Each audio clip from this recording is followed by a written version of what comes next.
Yo, what is up YouTube? It's your boy Bobby D, and I'm back again with another hot and juicy video. And as always, I'm joined by the swollest hair consultant in Texas, Steve Cook. Bobby. Thanks for being on my channel, Steve. And when he's here, we're gonna talk about hair.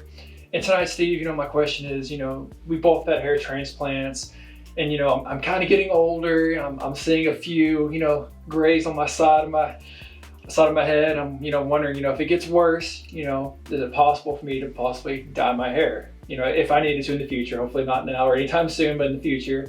That's something I should consider, or is that something smart to do for having transplanted hair? I thought I was a planner.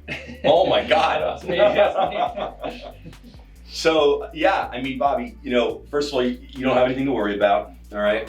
At least for 5 years, maybe 10. Thank you. But great question, so I'm sure a lot of people out there want to know about dyeing the hair, coloring the hair, whatever. So yes, men especially, I'm not going to tell you like what color or, obviously go to a professional, learn how to do this.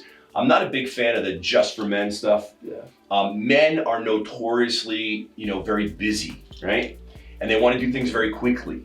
So believe it or not, the just for men, I normally don't name names, but I guess I just did. The products that they put out there for beards and for, kind of hair and stuff like that are very fast acting. So they procure very quickly, okay? That's not good because that's a very high volume peroxide. You put that stuff on your hair, you can almost smell it burning your hair. Oh.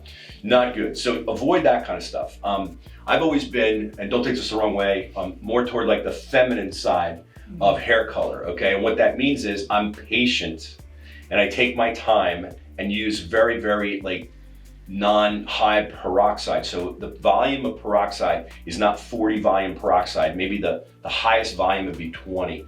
The lower the volume of peroxide, the less damage it does to the hair. You have to be very careful. I don't want to scare you away from coloring your hair, even though you don't have any worries right now, but I have a story to tell about a gentleman who came to see me about hair loss and said that coloring his hair made his hair fall out. It freaked me out because I color my hair, right?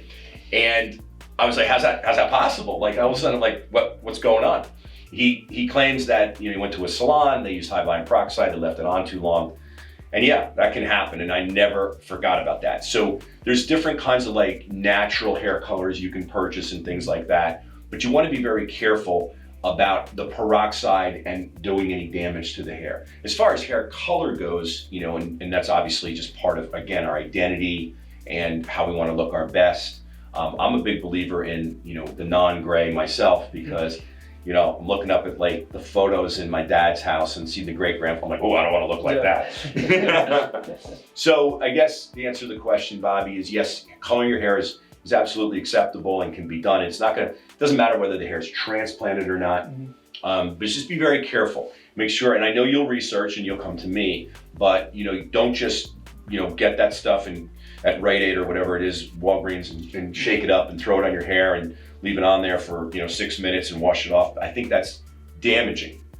Go to a professional, go to one of these like colorists that work in a salon. It's gonna cost you, but at least you start to learn. You can eventually do it at home if you have the right product and you have patience, but it's best to start off with a, one of these salon type colorists. Awesome. I guess hopefully I don't have to do this for a long time, but I appreciate the insight as always, Steve. And as always, if you like my channel, be sure to like, subscribe, and we'll see you next time.